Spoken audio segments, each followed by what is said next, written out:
ceux qui ne voudraient pas là, faire partie de l'enregistrement, mettre votre caméra là, à off. Donc, la session sera enregistrée. On va refaire peut-être un petit tour de la logistique, là, poser vos questions en tout temps, soit par le chat ou le Q&A, et prendre la parole là, à la fin de la session. Puis, il y aura un sondage pour les participants et aussi un court tirage là, à la fin. La session sera disponible sur YouTube peut-être un ou 2 jours là, après la présentation. Donc, les organisateurs, comme aux 2 premiers événements, là, c'est moi et Amélie Boudreau. Donc, Amélie est chez Nextap là, en tant que développeuse full stack. Et de mon côté, je suis directeur de compte chez SCE Cloud Expert. Donc, on est vos organisateurs. On a avec nous, là, bien entendu, Mathieu Benoît, Nadine Boucher et Xavier Tremblay, là, qui sont tous les 3 CE chez Google Cloud. Donc, c'est nos co-organisateurs qui sont très appréciés. Donc, on va vous préparer là, encore une fois là, à travers les prochains mois là, des présentations quelque peu très intéressantes, comme on dit. Donc aujourd'hui, aperçu de AI Platform, Nadine va nous faire aussi des démonstrations de la création d'un modèle de déploiement. Elle va nous définir aussi là, puis définition et exécution d'un Kubeflow pipeline. Ensuite de ça, ça va être suivi d'un laboratoire. Puis, on va discuter là, par la suite des prochaines présentations qui s'en viennent et formulaire et prix de présence, là, comme je le disais tantôt. Donc, c'est quoi le AI Platform? Donc, aperçu et démo. Nadine, je te passe le contrôle. Je vais arrêter là, mon sharing. Tu vas pouvoir prendre la main. T'es sur mute, Nadine. Ce sera pas long, je vais juste me setter.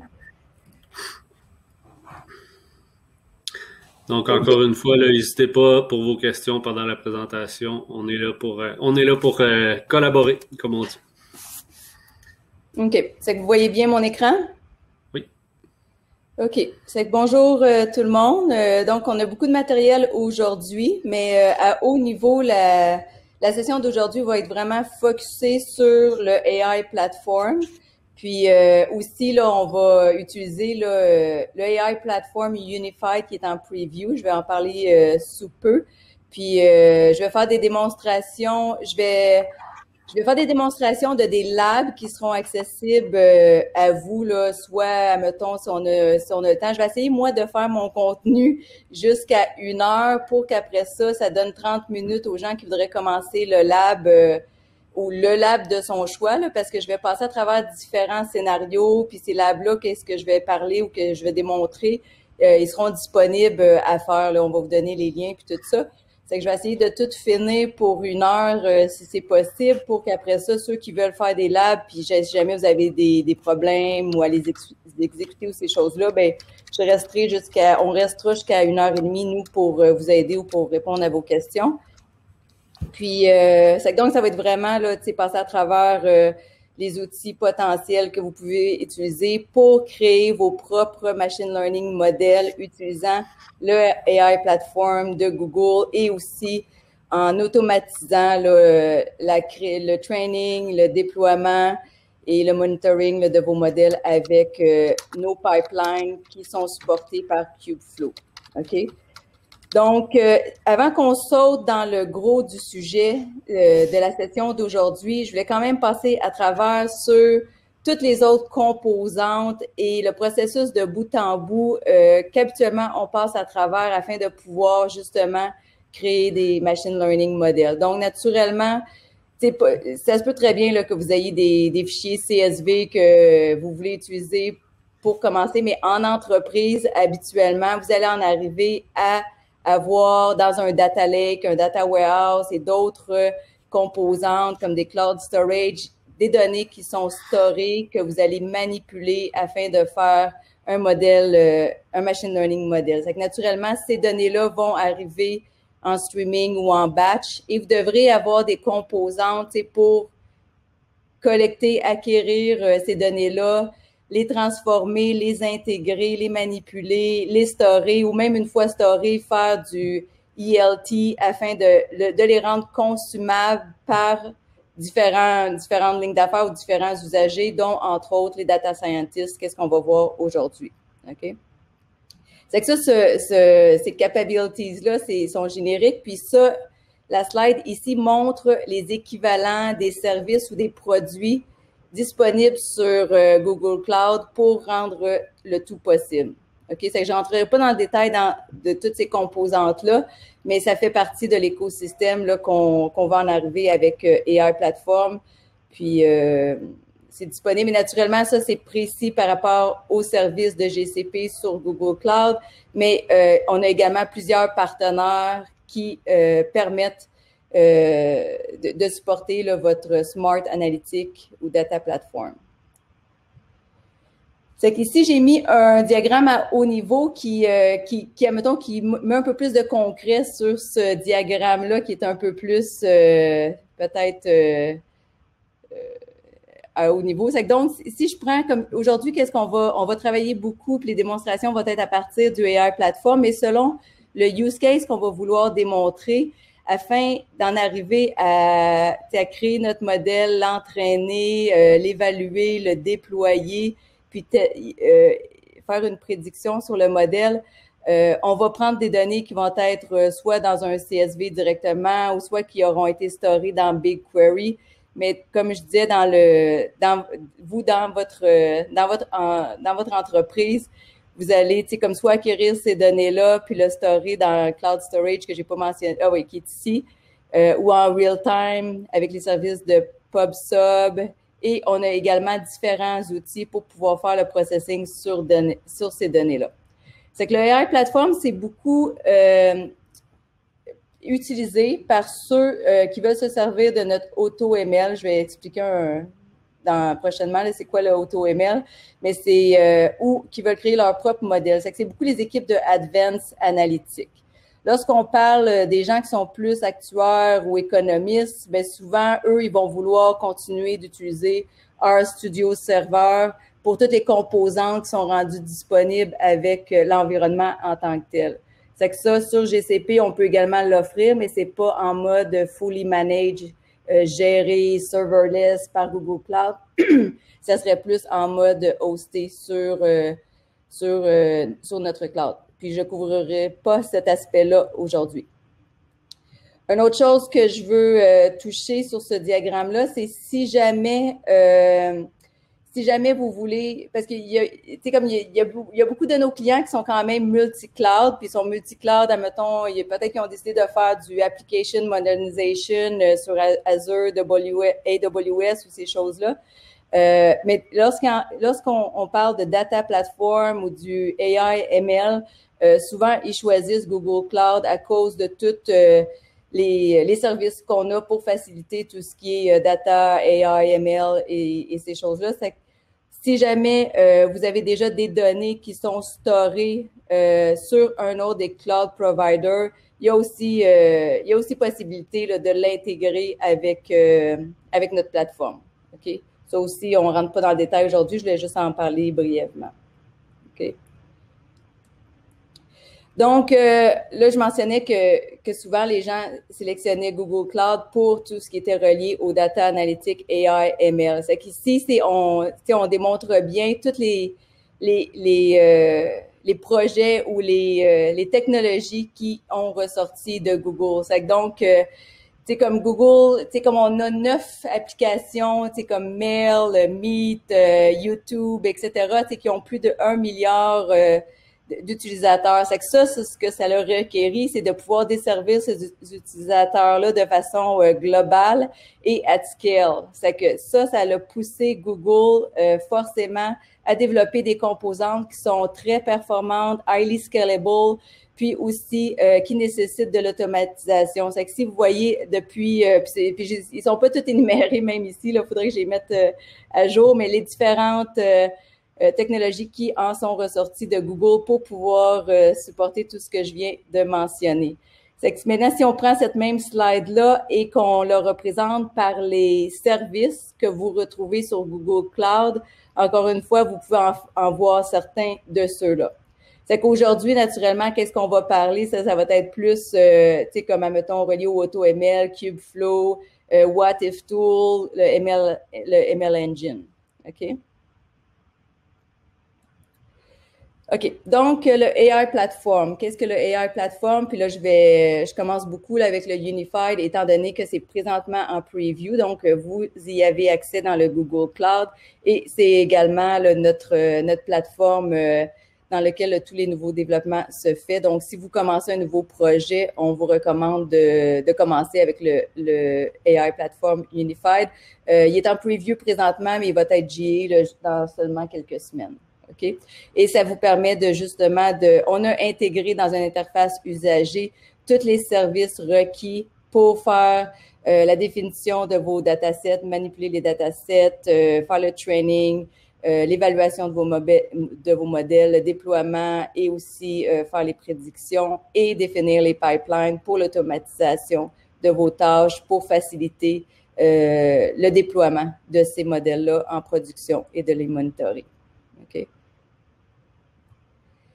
Donc, vous voyez ici, à haut niveau encore, les différentes composantes qui sont incluses et accessibles via le AI Platform. Donc, celle du haut, ça représente plus des composantes reliées avec le AutoML et reliées aussi à dans lesquelles vous pouvez utiliser le AutoML pour entraîner les composantes de base faites par Google, comme le speech-to-text, le natural language, text-to-speech, etc.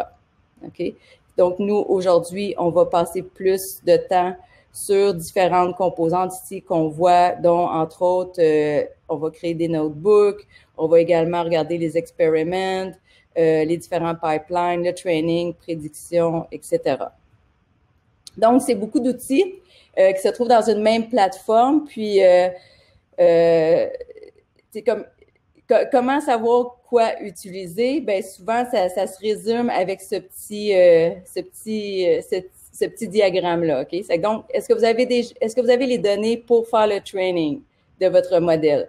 Naturellement, si c'est non, ben à ce moment-là, ben vous pouvez utiliser les pre-trained API de Google comme speech-to-text, natural language, ces choses-là, parce que le machine learning model a déjà été créé, déployé et est accessible pour vous pour utiliser via les API. Si vous avez votre propre donnée pour faire le training de votre modèle, à ce moment-là, ben vous avez, si vous voulez écrire votre modèle vous-même, si c'est non, à ce moment-là, vous pouvez utiliser le AutoML. C'est que le AutoML va pouvoir utiliser vos données à vous et entraîner nos pre-trained API pour le rendre plus spécifique et adapté à votre contexte à vous.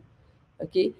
C'est que si jamais vous voulez écrire votre propre modèle, à ce moment-là, vous allez utiliser notre tooling et les composantes du AI Platform qui vous permettent de faire ça. OK? Puis juste pour votre information, si l'aspect, parce qu'aujourd'hui, on va passer plus de temps sur les outils disponibles pour faciliter la création de vos propres modèles dans un mode géré et ces choses-là. Mais si jamais le AutoML vous intéresse, je voulais juste vous dire que le GDG de Montréal a une session auquel vous pouvez vous inscrire le 23 mars prochain, dans lequel cette session-là d'une heure va être focusée sur le AutoML. Donc, ça va être comment entraîner le Vision AI, le Natural Language, je pense, ainsi que le AutoML Table avec notre composante d'AutoML. OK? Donc, une autre chose, ici, on a fait une petite table pour décrire un peu quand vous devriez utiliser l'un pour l'autre. Puis, tu sais, je pense il y a des choses ici qui sont peut-être de base pour certaines personnes. C'est toujours difficile quand on fait une session at large comme ça, ouverte au public, parce que, tu sais, le degré d'expérience et d'expertise en AI ML varie. C'est que là, j'en ai un petit peu pour tout le monde. C'est que donc, souvent les gens nous demandent bon, quand est-ce qu'on devrait utiliser comme vos API qui sont faits par Google versus créer mon propre modèle ou même encore entraîner avec AutoML les composantes faites par Google pour les rendre plus spécifiques. Donc, naturellement, ici, voici un peu la logique à faire. En ce qui a trait, comme au Vision AI, Video Classification, Object Detection, Natural Language, dans le fond, si c'est un de ces use cases-là, on vous recommande d'utiliser et de tester les résultats que vous obtiendrez avec les Google API disponibles pour vous et voir si juste en rajoutant le training fait par vous avec vos données, avec le AutoML, ça satisfait à vos besoins. OK?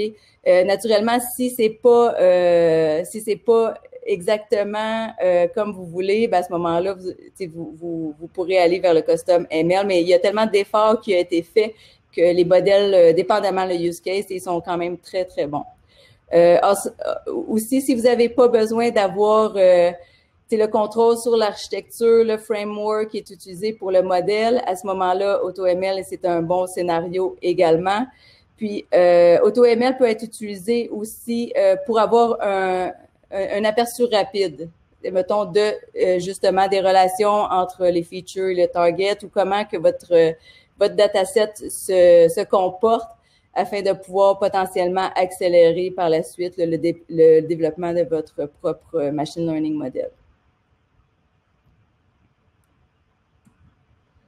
OK. C'est donc encore ici juste pour recibler qu'est-ce qu'on va discuter aujourd'hui. Ça va être vraiment focusé sur le tooling disponible pour créer vos propres machine learning modèles. Donc, on parle ici de créer un dataset pour entraîner un modèle et lorsque le modèle évalué est satisfaisant, pouvoir le déployer et après ça, pouvoir le déployer pour avoir un endpoint afin de pouvoir faire des prédictions sur ce modèle-là. Et on va également le toucher comment que le tout peut être automatisé avec l'utilisation de pipeline Kubeflow dans notre cas. Okay. Donc, les différents outils que vous allez voir aujourd'hui lors de la démonstration puis lors des labs qui vous seront rendus disponibles, vous allez voir souvent on utilise l'interface usagée. Mais ceci étant dit, tout ce qu'on fait dans l'interface usagée peut également être fait avec du code. C'est que c'est pas requis d'utiliser l'interface usagée. C'est juste plus facile à montrer lors d'une session comme aujourd'hui. OK. C'est que là, je vais être rendue dans les différents. Je vais passer à travers scénarios que je vais également faire une démo. C'est que je ne sais pas s'il y a est-ce qu'il y a des questions pour l'instant ou je continue?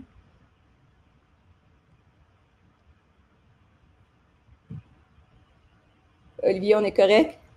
Oui, il n'y a pas de questions là, présentement dans le chat, donc je pense que tu peux y aller. OK. Bon. Donc là, je vais passer en mode comme ça, étant donné que c'est plus facile pour moi parce que je vais changer de table et ces choses-là. Ici, moi, j'ai choisi certains codes LAM que je vais passer à travers aujourd'hui, mais que je vais faire un aperçu rapide de c'est quoi afin de vous donner un aperçu des différents outils. Mais juste pour votre information, là, vous allez avoir accès à ce deck-là. Ici, c'est le site qui est disponible de façon publique. Puis vous pourriez faire une recherche là, sur n'importe quoi que vous voulez, là, comme par exemple, si je veux voir comme des exemples de notebook, comment le faire, ben là, vous pourriez rechercher, puis vous avez plein d'exemples de codes là, que vous pouvez suivre ou réutiliser ou ces choses-là. OK? OK. C'est que donc maintenant, je vais passer à travers la première démonstration que je vais faire. OK? Puis la première démonstration que je vais faire, ça concerne, on va créer un modèle pour détecter de la fraude, donc des transactions de cartes de crédit qui ont été faites, puis on va les classifier sur la probabilité là, que ça soit une transaction frauduleuse ou pas. Donc, dans ce cas-ci, on va utiliser AutoML Tables parce que le dataset qu'on va utiliser va être dans un CSV. Donc, étant donné qu'on a les données, on va seulement donner notre donnée à AutoML Table qui va choisir le modèle under the cover et va pouvoir après ça nous donner le endpoint qu'on va pouvoir déployer et aussi obtenir une prédiction. C'est que vous allez voir, une fois qu'on a déployé un modèle dans le AI platform, on peut aussi juste le tester via l'interface, mais naturellement, tu sais, comme ultimement, qu'est-ce qu'on veut, c'est pouvoir intégrer ce endpoint-là dans un système afin d'avoir comme les prédictions soit en temps réel ou en batch. C'est que je vais vous montrer également là, un exemple de notebook qui fait appel à notre endpoint qui a été déployé. Okay. Donc, ici, juste pour montrer là encore ou illustrer tout ce qu'on va faire et les composantes qui sont impliquées dans la démo que je vais faire, c'est que initialement, qu'est-ce qu'on va faire, c'est que ici, c'est toutes les étapes. Vous voyez toutes les étapes qui sont faites dans le AI Platform. Donc, le AI Platform, c'est vraiment un service qui est complètement géré, serverless, sur Google Cloud, qui vous permet une flexibilité au niveau du compute et du storage. Donc, selon le use case et le modèle que vous devez faire, ben vous pouvez sélectionner le type de compute que vous voulez, que ce soit avec du CPU, GPU, TPU, puis également le type de disque que vous voulez avoir. Ça, vous n'avez pas à vous soucier de ça, c'est fully managed, scalable, comme vous voulez, mais naturellement, le prix de ces instances-là va être en fonction des ressources que vous sélectionnez naturellement. Donc, la première chose qu'on va faire, c'est qu'on va créer une nouvelle instance de Manage Notebook dans AI Platform. On va utiliser TensorFlow 2.3 avec CPU seulement. Puis ça, lorsqu'on crée une instance under the cover, là, vous pouvez le voir si vous regardez dans la console, on pourra aller voir le service de Compute Engine. C'est que dans le fond, ça va avoir pris du Compute Engine qui va être défini dans lequel notre instance de Jupyter Lab va rouler. OK? Puis après ça, on va créer un dataset qui va prendre, c'est un dataset qui vient des publics datasets qui sont disponibles dans BigQuery. C'est que dans notre cas, ça va être justement là, un dataset qui contient une liste de cartes de crédit, des transactions de cartes de crédit qui ont été faites, qui sont rendues disponibles dans BigQuery.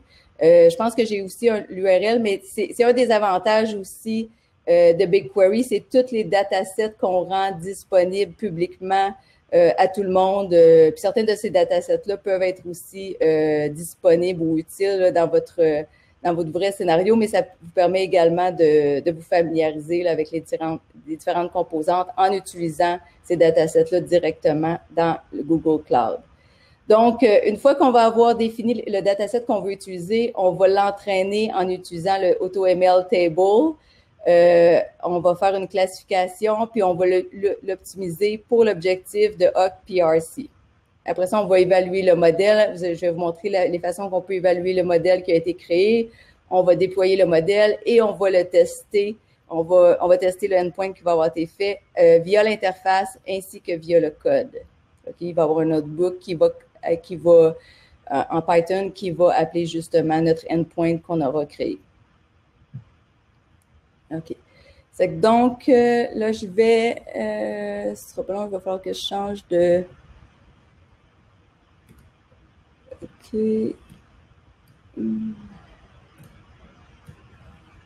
OK. OK. C'est que ce lab-là, si vous le faites, ça va prendre à peu près 1 heure. C'est que moi, je vais vous montrer, puis c'est relié au training du AutoML Table. C'est que je vais faire les différentes composantes que je peux vous montrer de façon manuelle, mais je ne ferai pas tout au complet parce que naturellement, quand vous déclenchez le training, ben là, ça vous mentionne qu'on va vous envoyer un courriel quand le training est complété. Comme ça, vous pouvez faire d'autres choses, puis après ça, vous pouvez revenir. OK? Puis naturellement, le training ou le temps requis pour le training, ça va dépendre du type de compute que vous sélectionnez puis ces choses-là.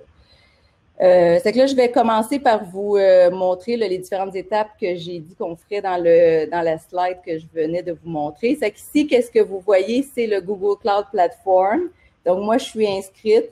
Puis, vous voyez, j'ai créé un projet. Donc, mon projet, c'est Nadine's Playground. Puis, la façon que ça fonctionne, c'est lorsque vous voulez souvent, on crée un projet qui est relié à justement un projet qu'on veut faire dans l'entreprise, dans lequel on va y associer les différents services qu'on veut faire pour exécuter sur ce projet-là ou ce use case-là. Donc, dans mon cas, on utilisait BigQuery, AI Platform, qui faisait aussi appel au Compute Engine ou ces choses-là. C'est que toutes ces ressources-là vont être utilisées dans le cadre précis de mon projet. Donc, naturellement, pour le billing aussi, tout peut être bien là, regroupé de façon logique sous le projet et aussi en termes de ressources.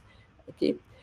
Donc, la première chose qu'on voulait faire, c'est aller maintenant dans le AI Platform. C'est que là, ici, là, ce que je veux faire, je vais aller dans le AI Platform. Je vais ici, je peux sélectionner le AI Platform. Puis là, la première chose que... Voyons. Ce sera pas là.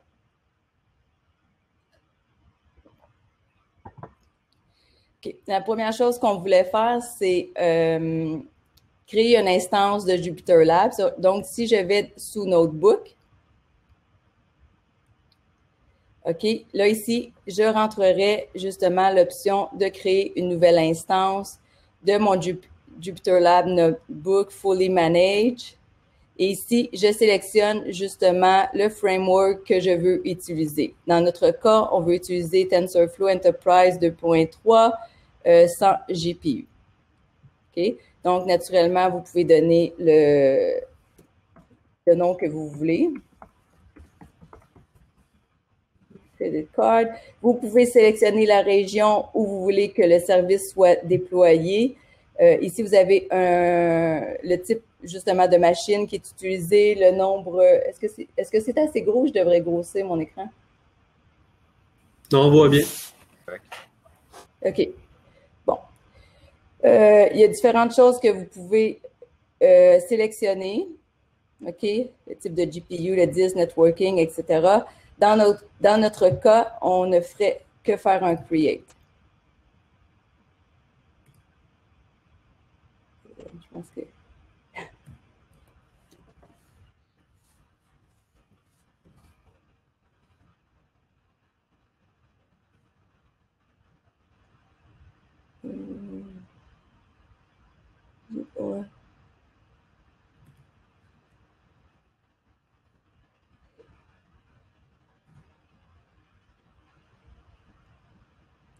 OK. C'est que là, maintenant, vous voyez qu'il est en train de créer cette instance-là. C'est que j'attendrai pas, ça se fait quand même relativement rapide, mais ça prend quand même peut-être 1 à 2 minutes.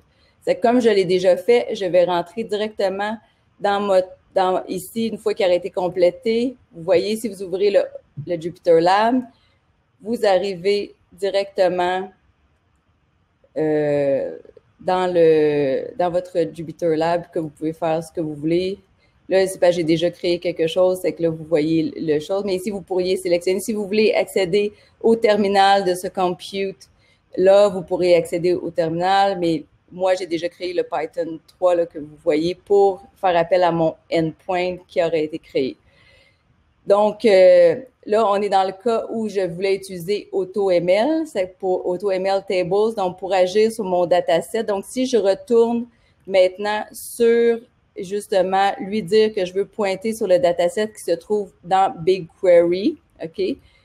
Lorsque je crée un nouveau dataset, je vais ici créer. Puis là, dans mon cas, je sais que le dataset que je veux utiliser sur mon AutoML table, c'est que je veux faire du AutoML table avec de la classification. Encore une fois, je vais sélectionner la région et je peux faire Create.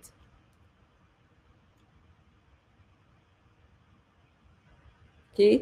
Là, il est créé. J'aurais dû changer. OK, je ne peux pas changer le nom. C'est que si mon dataset se trouve dans une table de BigQuery, c'est que là, je vais vous montrer, ici, je vais faire le cut and paste, mais je vais vous montrer l'instance de BigQuery. C'est qu'encore là, je suis arrivée dans BigQuery parce que je suis allée, encore une fois, dans mon projet, j'ai sélectionné BigQuery. Puis vous pouvez voir ici, il y a le BigQuery Public Dataset. C'est là que vous allez pouvoir retrouver tous les différents public datasets qui sont rendus disponibles. Moi, mon dataset se trouve sous ML Dataset, puis je veux utiliser le dataset relié au Credit Card Fraud Detection. OK? Ici, je l'ai. Nadine, oui? Je me permets de t'interrompre juste pour savoir, il y a eu une question de Jean-François dans le chat. Est-ce que tu veux le prendre un peu plus tard ou tu veux regarder au fur et à mesure pour répondre aux questions? Peut-être je vais les prendre après que j'ai fini ce use case-là. Super. Super. Excuse-moi de t'avoir interrompu, c'était juste pour voir. Merci. OK, pas de problème. OK. C'est que là, ici, je vais préciser le dataset où il se trouve. Excuse, il fallait pas qu'il soit. OK. On fait continue. Puis là, ici, vous voyez, vous pourriez générer ce dataset-là naturellement. Idéalement, on l'aurait transformé peut-être pour avoir des noms de colonnes plus significatifs. Mais vous voyez, ça a tout été obfusqué ou anonymisé, si on veut. Ici, la colonne classe, c'est ça qui va nous... Dans le fond, c'est un 0 ou un 1. Lorsque c'est un 0, ça veut dire que c'est une transaction de carte de crédit non frauduleuse. Puis lorsque c'est un 1, c'est une transaction de carte de crédit qui est frauduleuse. Donc, je pourrais générer des statistiques. Pour l'instant, là, je ne le ferai pas. Je vais juste faire entraîner mon modèle. Puis ici, je vais sélectionner l'objectif de modèle que je veux faire. Dans mon cas, je veux faire une classification. Je veux utiliser le AutoML et je vais sélectionner le Next. Et dans notre cas ici, on sélectionnerait justement notre target colonne qu'on veut évaluer. C'est que dans le cas que j'ai mentionné, notre target colonne, c'est le 0 ou le 1 de fraud ou non-fraud pour la carte de crédit. Donc, je sélectionne ça. Je fais continue. Et ici, c'est beau, j'ai rien à faire. Là, je continue. C'est qu'ici, c'est ici que vous pouvez spécifier le nombre de nodes de compute que vous voulez utiliser pour le training. Donc, naturellement, comme ici dans notre cas, c'est un petit test que je vais faire, c'est que j'ai juste fait un dans mon cas à moi. Mais si vous voudriez mettre plus de compute nodes, ben ici, vous pouvez le faire, puis naturellement, ça va coûter plus cher. OK? Puis après ça, vous faites Start Training. Une fois que le training va être fait, ça va générer... OK, c'est que là, une fois que le training va être fait, je vais juste... Je le ferai pas, je ferai pas le training parce que je l'ai déjà fait. Puis aussi, je veux pas attendre pour que le training se complète. Mais si j'aurais appliqué sur Start Training, vous auriez vu ici sous Training, sous le AI Platform Training, vous auriez vu que là, il était en train de faire le training. C'est ici, moi, c'est le modèle qui a été fait une fois que le training a été complété. Vous voyez, j'ai succédé ici. Ça veut dire que le training a été complété et mon modèle a été fait. Je ne sais pas si vous voyez, mais ici, automatiquement, en cliquant sur le modèle, ça m'a emmené sous l'option modèle du AI Platform dans lequel je peux évaluer le modèle. OK, je peux évaluer le modèle. Là, ici, vous allez voir différentes évaluations que vous pouvez voir du modèle qui a été fait, dont la Confusion Matrix et aussi les features importance par rapport à le target qu'on a identifié. OK? Donc, c'est que ça, une fois que vous avez évalué ça, si vous voyez que c'est satisfaisant pour vous, vous pouvez déployer votre modèle pour obtenir le endpoint. OK? C'est que là, j'ai déjà un endpoint ici, mais finalement, qu'est-ce que j'ai fait avant d'avoir le endpoint là? J'ai sélectionné de déployer le endpoint, endpoint test,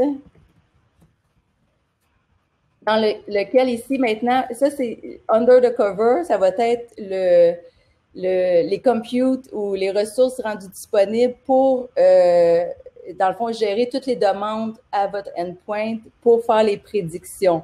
Donc, vous pouvez gérer le traffic split que vous voudriez avoir, aussi l'auto-scaling, no-scaling. Vous pouvez ici préciser le nombre de compute nodes que vous voulez rendre disponibles pour supporter le load de vos prédictions. Donc, si vous précisez 1, c'est que ça va toujours être 1. Donc, naturellement, là, si vous attendez à avoir des milliers de transactions comme ça risque de pas être assez. Donc, vous pourriez aussi dire, OK, maximum de 20. Donc, il pourrait scaler au besoin de 1 jusqu'à 20 nodes pour pouvoir supporter la demande là, à la demande. OK, puis encore une fois, ici, vous pouvez préciser le type de machine que vous voulez pour votre Prediction Service sur votre modèle. OK? Et vous pouvez naturellement préciser le login que vous voulez avoir. OK? C'est que si encore je le déploierai pas parce que j'en ai déjà un. C'est qu'une fois qu'il est déployé, ça c'est mon endpoint. Donc maintenant, j'ai mon endpoint rendu disponible pour faire des appels, pour avoir des prédictions. Si je clique ici,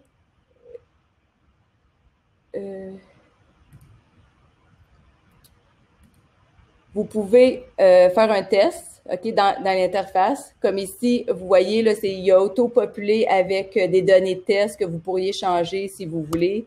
Puis, vous pouvez sélectionner de faire une prédiction. C'est que naturellement, under the cover, ça l'appelle votre machine learning model pour obtenir la prédiction. Et vous voyez, c'est très bien, là. C'est que ça, dans ce cas-ci, c'est basé sur ces inputs-là, la transaction de carte de crédit est évaluée comme étant une transaction non frauduleuse et le degré de confidence est 99%.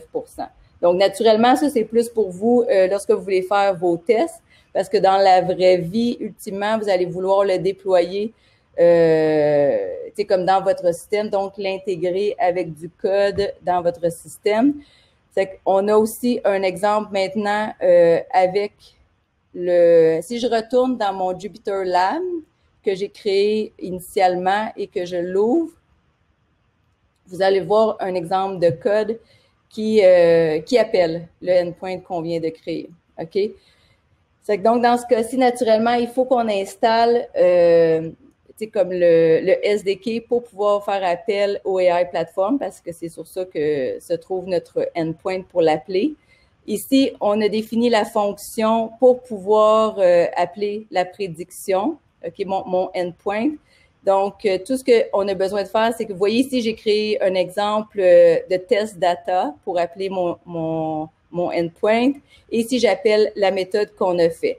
Donc, la seule chose que vous devez préciser, c'est naturellement comment accéder à votre endpoint. C'est que les choses ici qui sont variables, qu'on aurait pu utiliser des variables naturellement, c'est ici mon Project ID. Mon Project ID est mon GCP Project ID. OK? C'est que donc, si je reviens ici, excusez, je vais ouvrir une autre tab juste pour pas perdre mes affaires. OK? C'est que mon Project ID, ici, je suis dans mon projet Nadine Background. Si vous voulez accéder au Project ID, vous revenez sur le Project Dashboard, puis vous voyez, c'est mon Project Number. C'est que ça, c'est unique à travers GCP. OK?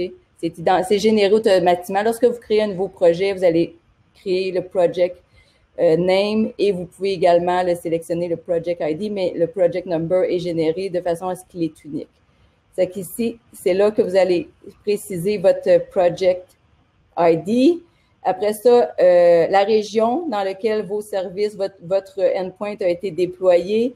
Et ici, maintenant, vous voyez le endpoint ID. OK, le endpoint ID, naturellement, il se trouve là où vous avez votre endpoint. Donc, si je retourne sous mon modèle que j'ai créé, donc mon modèle que j'ai créé, c'était ici le modèle for AutoML Fraud Detection. J'ai déployé le endpoint et lorsque vous regardez sur le sample request, c'est là que vous voyez le endpoint ID. OK? C'est que basé sur ça, vous allez être capable maintenant de faire appel à votre endpoint dans votre code. OK. C'est que là, ça complète ce premier exemple pour le Lab 1. C'est que je peux prendre les questions. Ça prend plus de temps que prévu. Hein? Je peux prendre les questions, Mathieu. Oui, pas de problème. Est-ce que tu as accès au chat ou tu préfères que je te relaie la question? En fait, il y a deux petits points que Jean-François voulait partager. Oui, si tu peux me les relire, ça va être plus facile par rapport à toutes les choses que j'ai de voir. Ouais. Puis je ne sais pas si Jean-François, tu as accès à ton micro. Est-ce qu'on pourrait l'essayer sans perdre trop de temps? Si tu as accès à ton micro, tu peux parler puis échanger si tu veux avec Nadine. Je ne sais pas si on te l'a mis Non, on n'a pas mis aux participants. OK, je vais le faire pour pas perdre de temps, puis je le referai après peut-être. Il disait, ce modèle a déjà été entraîné sur certaines données. Est-ce possible de le réentraîner sur un set de données différent? Je vais continuer la suite parce qu'après, il a vu que tu avais avancé. Il dit que, car les fraudes en Californie, par exemple, sont pas les mêmes que les fraudes au Québec. Après, quand tu as avancé dans ta démo, il disait, OK, donc on peut pas modifier le CNN utilisé ou le tweaker un peu, ou à la limite avoir la stack TensorFlow utilisée. Non. Non, c'est que c'est ça, c'est que le modèle c'est que dans le fond, si tu as des nouvelles, c'est que non, c'est ça, c'est que tu pas, là, avec ce que je viens de montrer, on a utilisé le AutoML Table, que c'est un black box. L'architecture et les frameworks et le modèle, tout ça, c'est vraiment un black box. C'est que ça en revient ici, c'est que si toi, tu as besoin vraiment si tu as besoin d'avoir la flexibilité sur ton architecture de modèle pour explainability ou pour aussi pour toutes sortes de raisons, à ce moment-là, tu n'utiliserais pas le AutoML Tables.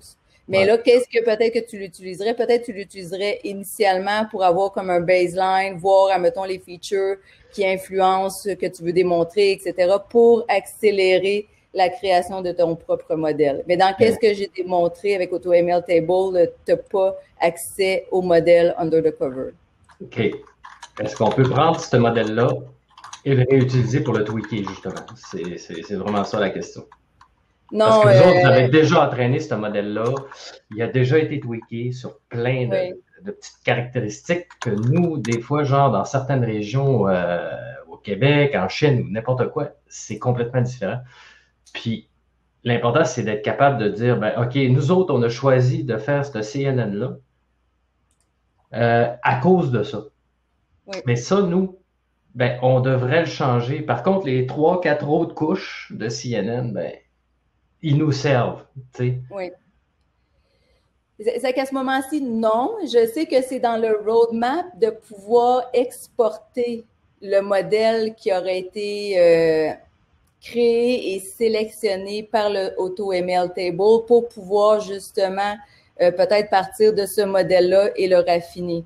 Mais pour l'instant, nous, on ne l'offre pas.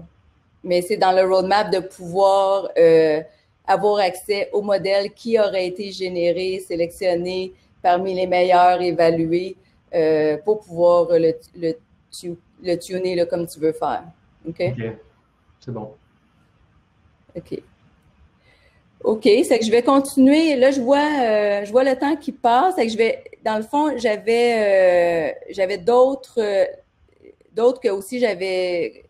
que j'avais sélectionnés parce qu'ils montraient différentes composantes qui étaient intéressantes. Mais là, je vais juste comme vous parler là, du one-pager, l'architecture à haut niveau de qu'est-ce que ça fait, puis vous aurez les liens. Mais après ça, je vais tout de suite aller vers le MLOps pour quand même vous donner un aperçu de qu'est-ce que vous pourriez utiliser. Donc ici, l'autre modèle qu'on avait ici, c'était de pouvoir prédire le fuel efficiency, donc combien de miles par gallon que vous avez de besoin. OK? Ici, qu'est-ce qui est important ou qu'est-ce qui était intéressant de ce lab-là, c'est que ça démontrait comment vous pouviez utiliser des custom containers pour faire le training. OK? C'est que ça, qu'est-ce que ça veut dire? C'est que si jamais c'est parce que le AI Platform vient avec des containers déjà tout définis pour faire le training ou la prédiction, mais ça vous donne aussi la possibilité là, de pouvoir, dans le fond, utiliser n'importe quel framework, n'importe quel ML framework que vous voudriez, qui ne sont pas ceux définis par nos pre-built containers. OK? C'est que ce lab-là, c'est vraiment ça que ça fait, ça vous démontre comment packager votre training code dans une image de container qui va être utilisée pour faire votre training. Pour la prédiction, on utilise un pre-built container, mais la même chose pourrait être fait là, pour faire la prédiction sur vos endpoints. Vous pourriez définir vos propres containers. OK? C'est que je vais vous le laisser. L'autre ici, lab que j'avais sélectionné qui est très intéressant aussi. Dans ce cas-ci, on n'utilisait pas le AutoML, on créait notre propre machine learning model avec XGBoost.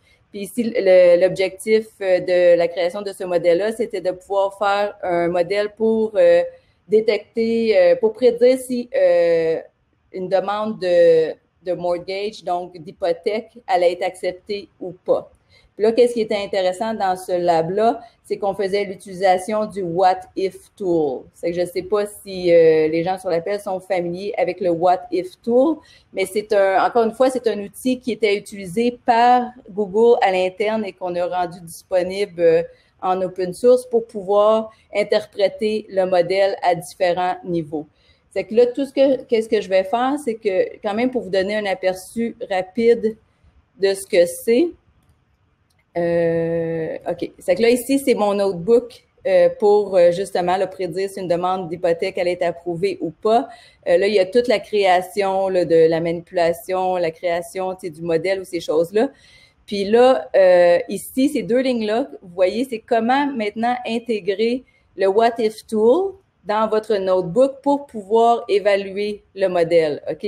C'est que donc, il y a différentes... Là, vous voyez ici là, les différentes composantes. Vous utilisez un subset des données que vous voulez utiliser, puis vous voulez voir justement... il y a différents aspects, là, je ne passerai pas tout à travers, mais si, par exemple, là, vous voyez ceux qui sont en bleu et qui sont à près du 1, c'est parce que eux, ces demandes d'hypothèque-là, il aurait été approuvé, puis ceux qui sont en rouge, c'est qu'il aurait été refusé. Donc, si je clique sur cette transaction de demande d'hypothèque-là ici, vous allez voir justement toutes les différentes features, les valeurs qu'ils ont, OK? Puis, si vous pouvez également les changer, puis vous voyez que si admettons, je change, comme là, ici, cette demande d'hypothèque-là, ces champs-là, ici, c'était de où venait cette demande d'hypothèque. C'est quelle organisation qui avait soumis cette demande d'hypothèque-là. Et si je change, vous allez voir comment que le modèle, maintenant en changeant certaines des features, changerait la prédiction sur cette demande d'hypothèque-là. OK? Il y a plusieurs choses que vous pouvez voir, là, comme par exemple, il y a aussi la possibilité de faire de nearest counterfactual. C'est que là, encore une fois, c'est que ça va vous démontrer par rapport à un point que vous sélectionnez, quelle est l'autre transaction la plus similaire à la transaction que je viens de sélectionner, mais qui a donné une prédiction différente. Puis là, vous pouvez voir en vert, justement, les choses, c'est comme les features qui ont fait que qui ont influencé le fait que ça n'a pas été prédit de la même façon. OK? Il y a également, vous pouvez voir là, les performances et fairness overall et aussi les différents impacts là, des différentes features et ces choses-là. OK? C'est ça qui est intéressant dans ce lab-là. Maintenant, je vais passer rapidement au MLOps, juste pour encore une fois vous montrer comment qu'on gère ça à l'intérieur de Google Cloud dans le AI Platform. OK? Donc, naturellement... On a une petite question, Nadine, de la part d'Alexandre Maurice. Je ne sais pas si tu voulais la prendre tout de suite ou... Oui, je peux la prendre. Dans le fond, Alexandre nous dit, est-ce que quand on rend accessible notre modèle via l'API, quelles ressources Google Cloud utilise? J'imagine que les coûts sont en fonction de la ressource qui est utilisée. Je vois qu'on peut les exporter... qu'on peut exporter les modèles dans un container. Est-ce que ça veut dire qu'en arrière, ça utilise Cloud Run? OK, c'est que donc, oui, c'est que là, mettons, OK, quand vous avez déployé votre modèle pour le rendre disponible, si je comprends bien, quand vous avez déployé votre modèle pour le rendre disponible via un endpoint pour qu'il soit appelé, donc ça, il est rendu disponible sur un compute. OK? C'est que c'est vraiment, lorsque ici, vous avez vu le container, c'était plus dans le cas où on voulait créer notre propre custom container. C'est qu'on a créé une image, une image de container qu'on voulait rendre disponible à n'importe qui pour pouvoir l'utiliser et le déployer. Ici, le Container Registry, c'est juste que mon image que j'ai définie avec toutes les différentes commandes qui devront être roulées, si je veux utiliser ce container-là ou cette image-là, c'est storé dans le container afin de pouvoir être rendu disponible. Mais lorsque notre modèle est rendu disponible, les ressources GCP qui sont utilisées under the cover, c'est le Compute Engine dans lequel la prédiction, le endpoint réside. OK? C'est bon? Merci beaucoup. OK. OK, c'est que le MLOps, rapidement, tu sais, comme naturellement, tu sais, comme on fait beaucoup le parallèle avec le DevOps, OK? Mais les différences, c'est qu'avec le DevOps, souvent, c'est relié, tout le système est drivé par le code, tandis qu'avec le MLOps, ben c'est pas juste une question de code, c'est aussi tout ce qui est relié aux différents artefacts, aux data aussi qui est utilisé et qu'on doit pouvoir garder et pouvoir répliquer lorsqu'on déploie un modèle comme par exemple du développement à la production. OK? Donc, ici, c'est un peu ce que je disais. Puis, une autre différence au MLOps par rapport au DevOps, c'est que naturellement, comme il y a le Continuous Integration et le Continuous Delivery, mais encore une fois, le Continuous Integration et le Continuous Delivery, ça n'implique pas seulement le code comme dans le cas du DevOps, mais ça inclut aussi le data, tous les autres artefacts qui sont requises, le feature engineering, etc., qui sont requises pour pouvoir le déployer. Et naturellement, une fois qu'il est déployé, il y a aussi la notion de continuous training. C'est qu'on doit monitorer le modèle pour data drift, model drift, etc., pour déclencher un continuous training sur notre pipeline en production dans le cas de data drift. Mais s'il y a un model drift, à ce moment-là, il faut déclencher un retour sur la révision du modèle qui a été déployé en production et recommencer le processus au complet. Okay? Donc, il y a différents degrés de maturité là, qui sont identifiés là, de façon générale là, par rapport aux différents déploiements qui sont faits.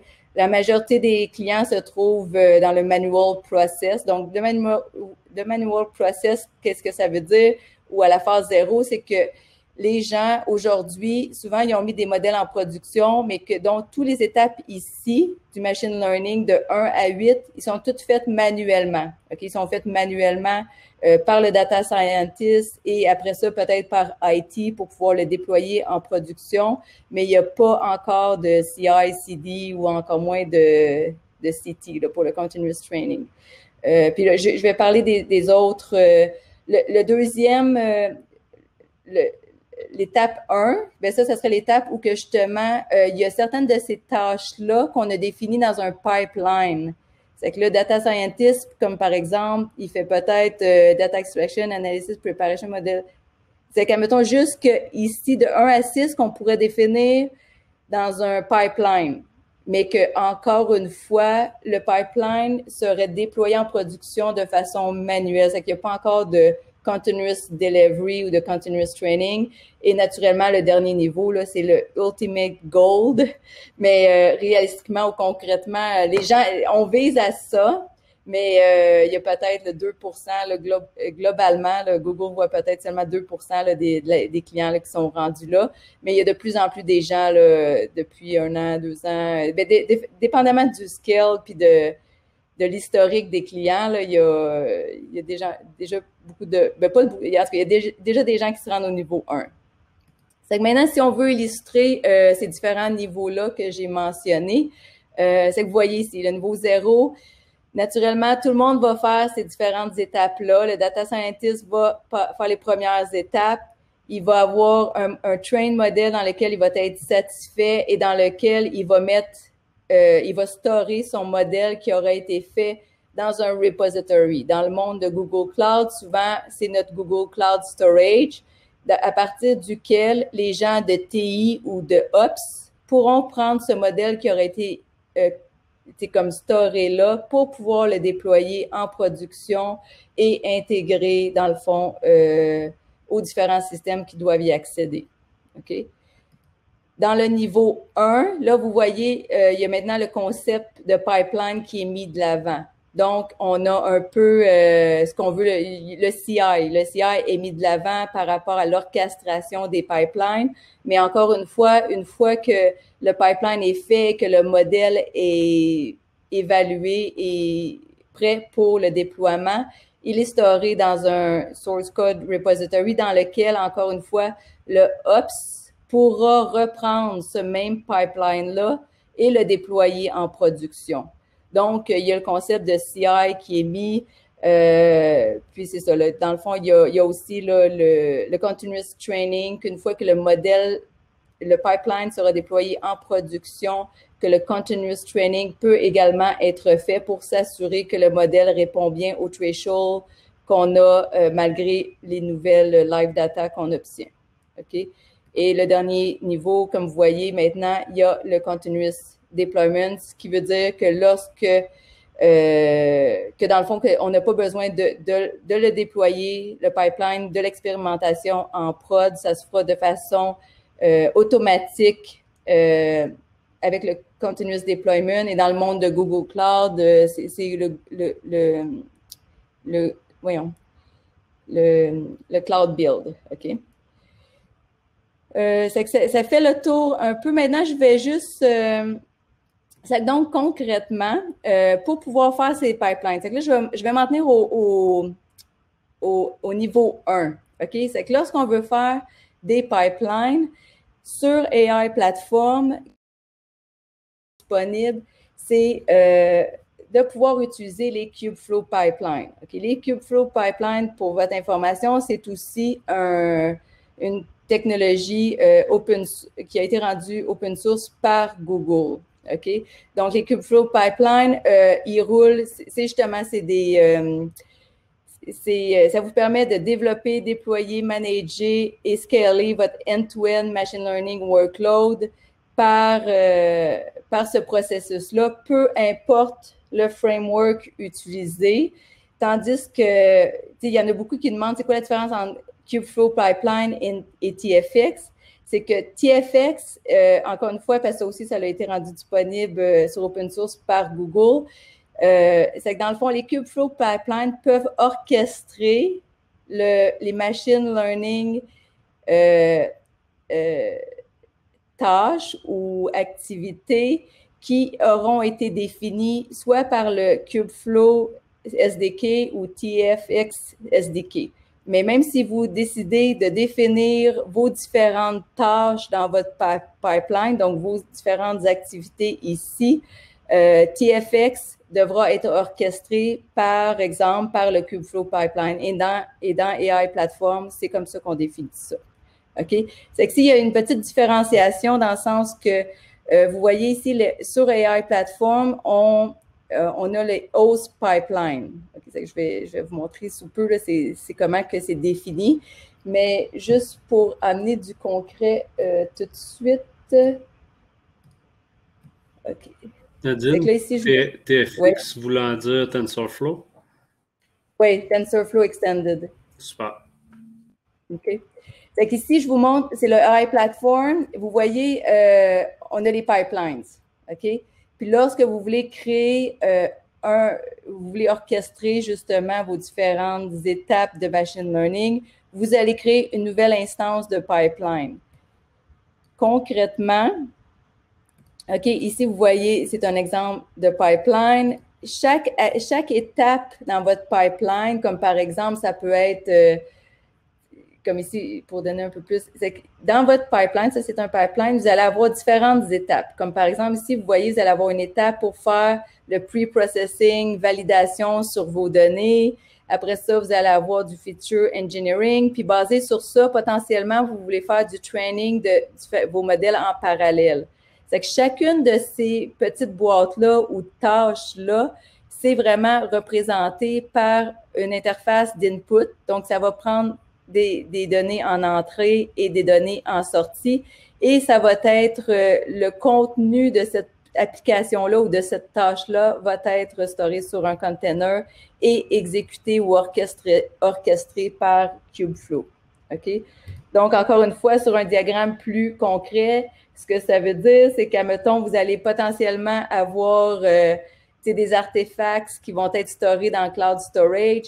Le AI Platform, vous allez définir votre pipeline. Puis lorsque vous définissez votre pipeline, c'est une application, c'est l'application de Kubeflow qui va être hostée parce que présentement, les AI Platform Pipelines sont en mode hosté sur le AI Platform, mais ils vont être fully managed avec le AI Platform Unified, ce qui fait que vous n'avez pas besoin de vous soucier du hosting de votre Kubeflow pipeline, vous allez juste définir vos runs, OK?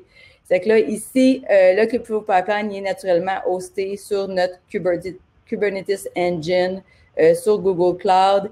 Et encore une fois, ici, vous voyez, là, lorsque vous utilisez le Notebook Instance, ça requiert le Compute Engine. Et naturellement, là, vous ne l'avez pas vu sur les autres diagrammes, mais le AI Platform peut également s'intégrer avec GitHub pour votre source code. C'est que si jamais vous voulez essayer les Kubeflow Pipeline, j'ai mis les liens. C'est que je vous recommande, vous avez ici comme un Getting Started, je n'ai pas eu le temps aussi de le démontrer, mais ça vous dit le step by step comment vous pouvez utiliser les Kubeflow Pipeline. Puis aussi, lorsque vous allez définir votre nouvelle instance de pipeline, comme par exemple, si j'en ai défini une, c'est que donc j'ai mon Kubeflow Application qui roule sur mon Kubernetes Engine. Si je l'ouvre, ce pipeline-là, justement, vous allez voir également ici qu'il y a un autre Getting Started. Il y a un autre Getting Started et ici, vous allez avoir accès, comme par exemple, à un TensorFlow Notebook qui va passer à travers le code pour définir en code le pipeline que vous voulez voir. OK? Puis il y a également ici différents autres démos. Sous pipeline, il y a également différents autres pipelines qui ont été définis. Comme par exemple, celui-là, c'est un de base, c'est Control Structure. Non, c'est que si je prends lui, Data Passing in Python Component. C'est un des choses importantes dans la définition de pipeline, c'est de pouvoir bien comprendre comment le passage de paramètres d'une tâche à l'autre et de output se fait. Donc, si vous regardez ce pipeline-là, vous voyez, c'est un exemple très simple qui définit dans le fond, c'est trois choses qui se passent en parallèle dans lesquelles il y a différentes tâches qui sont faites et qui génèrent différentes étapes. C'est que tout ce que vous pouvez faire, c'est prendre, ceux-là, c'est pas moi qui les ai faits, là, c'est quand vous créez un pipeline, vous allez avoir le Getting Start, vous allez aussi avoir ces 4 exemples de pipeline-là que vous pouvez cliquer et que vous pouvez créer une run. C'est que là, comme par exemple, si je décide de la démarrer, OK, vous allez voir, là, j'ai une run qui est démarrée et vous allez voir, là, présentement, le pipeline est en train d'être exécuté. C'est que vous pouvez voir le code, vous voyez aussi comment ça marche, puis après ça, vous pouvez, en cliquant sur chacune des nodes-là, vous pouvez voir, tu sais, les input, output ou ces choses-là. C'est que je sais que c'est beaucoup d'informations en peu de temps, mais je pense que l'objectif aujourd'hui, c'était de vous montrer toutes les possibilités qu'il y avait autour du AI Platform parce que je pense que c'est encore très méconnu. Puis c'est ça, là, je pense que de vous transmettre là, des liens, des labs que vous pourriez essayer. Je pense pas qu'on va avoir le temps de les faire ensemble. En tout cas, n'hésitez pas à me contacter là, si vous n'avez pas mon courriel sur LinkedIn ou ces choses-là, si vous avez essayé des labs, puis que, tu sais, comme ça marche pas ou peu importe, si vous avez des questions, vous pouvez me contacter en tout temps. Mais là, pour une question de temps, je progresserai.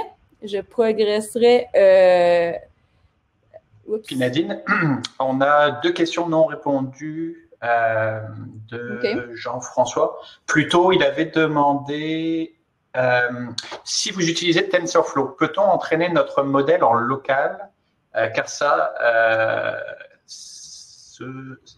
a un coût pour le training. Donc, en gros, est-ce qu'on peut faire des choses localement avec TensorFlow? Et Jean-François, tu peux unmuter si tu veux peut-être reformuler ce que j'ai dit. En fait, moi, ce que je me demandais, c'est, tu sais, le training, là, des fois, là, nous, on a entraîné des modèles justement pour le Deep Driver Challenge. Puis, ça nous a pris des fois 12 heures sur une machine pour être capable d'entraîner comme il faut. Avec des 100 000 lignes de données, etc. Peux-tu prendre juste le résultat du training, parce que TensorFlow, il fabrique un fichier après, l'uploader dans Google Cloud Platform pour qu'il soit utilisé après, pour que là, ça clenche. Là, Oui. Ben, c'est donc, admettons, une fois que tu aurais ton train modèle puis que tu veux l'utiliser pour faire tes prédictions, ces choses-là, toi, c'est juste ça que tu voudrais faire sur le cloud, c'est ça que tu dis? Oui. Ben, en fait, j'utiliserais le cloud seulement pour justement que ça aille vite. Mais que celle... Mais avec notre modèle à nous. Oui. C'est que oui, définitivement, mais tu ne peux pas faire le training sur le cloud parce qu'habituellement, c'est surtout ça, c'est que souvent, pour faire le training, les ressources sont limitées localement ou on-prem, c'est que c'est le gros avantage du cloud. Mais en tout cas, pour répondre à ta question, oui, tu pourrais seulement utiliser ton train modèle pour après ça le déployer pour la prédiction puis qu'il puisse scaler selon le load que tu obtiendrais. Mais il serait biaisé, en fait, parce que là, moi, j'entraînerais sur comme un CPU version 1. Puis là, vous autres, vous évaluerez le résultat sur un CPU version 2. Je ne sais pas si vous auriez le même problème qu'on a eu, en fait.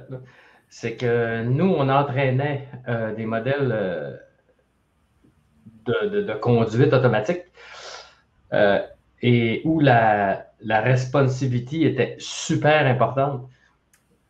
Quand on tombait sur un autre ordi, paf, le modèle, il fonctionnait plus. Oui, mais en tout cas, tu sais, dans le fond, il faut juste s'assurer que les requis, puis que, tu sais, que dans le fond, qu'on reproduit, tu sais, que tout ce qui est requis pour rouler le modèle, c'est... Mais peut-être, je suis pas sûre de bien comprendre là, quand tu dis évaluer, là, mais en tout cas, tu peux entraîner juste sur GCP si tu veux, puis tu peux juste prédire sur GCP si tu veux. Puis encore une fois, lorsque tu fais ton training, puis c'est le gros avantage du cloud, c'est de pouvoir utiliser des machines qui sont très powerful pour pouvoir faire ton training dans un délai puis faire le plus d'expériments possible. Tu peux quand même préciser le nombre de compute que tu vas, c'est comme ça tu ne vas pas over budget. Puis tu peux aussi préciser dans notre cas d'arrêter le training lorsqu'on réalise qu'il n'y a pas d'amélioration sur les performances. Là. Okay. Ouais. Puis Jean-François, je ne citerai pas la compagnie pour laquelle tu travailles, mais je pense aussi qu'on peut discuter de ça un peu plus hors ligne si jamais on pouvait t'aider. Nadine ou moi, tu peux nous contacter sur LinkedIn. Nadine ou moi, puis on va continuer s'il faut la discussion. Oui, il n'y a pas trop. Merci. Ça peut rentrer technique, là, désolé. Ouais. Non, il n'y a pas de problème. Merci beaucoup pour la question. C'est le but. On veut des échanges. C'était assez interactif. On t'a un petit peu perturbé, Nadine, dans ton flow, mais je trouve que c'est bien d'avoir de l'interaction. Il y avait oui. Il y avait comme... Puis je voudrais juste rajouter, c'est ça, selon moi, là, puis peut-être je ne comprends pas bien ta question, mais tu peux avoir des custom containers pour déployer ton train modèle. En théorie, en faisant ça, tu peux répliquer le modèle de machine et de ressources et de package et tout ce que tu as besoin là, pour t'assurer que ton modèle fonctionne bien. C'est juste que ce que disait Nadine, c'est que quand on entraîne le modèle sur certains CPU, etc., certaines machines, et que tu le transfères sur une autre machine pour faire l'évaluation, ça ne fit plus. OK. C'est vraiment ça qui est étonnant. Puis là, je me demandais si vous aviez, en tout cas... je pense qu'il faudrait la question, sur le modèle, sur le problème que tu as eu précisément là, pour bien comprendre. Ouais. Puis voir comment on l'approcherait. Ouais. Parce que je ne dois pas être le seul là, que ça a arrivé, ça. En tout cas, c'était juste ça. Parfait. Merci, Jean-François. J'arrête là. Oui, je vais communiquer avec toi on the side, OK, Jean-François? Pas trop. C'est bon. OK, c'est que là, présentement, pour le tirage de présence, c'est comme c'est un peu différent cette fois-ci. On va faire un caout. C'est que, inquiétez-vous pas. C'est que donc, il y a 10 questions, un quiz qui va être posé dans lequel je vais démarrer le caout. Vous allez pouvoir vous inscrire pour pouvoir répondre aux différentes questions. Puis, les 2 gagnants, donc les 2 personnes qui finiront sur le podium, auront un Google Cloud chandail, dans le fond. OK? C'est que je vais démarrer le caout, ça ne sera pas long. Attendez un petit peu le temps que je démarre. Les co-organisateurs et co-organisatrices peuvent participer pour gagner un hoodie. Ouais, on en a déjà. Oui, on en a déjà.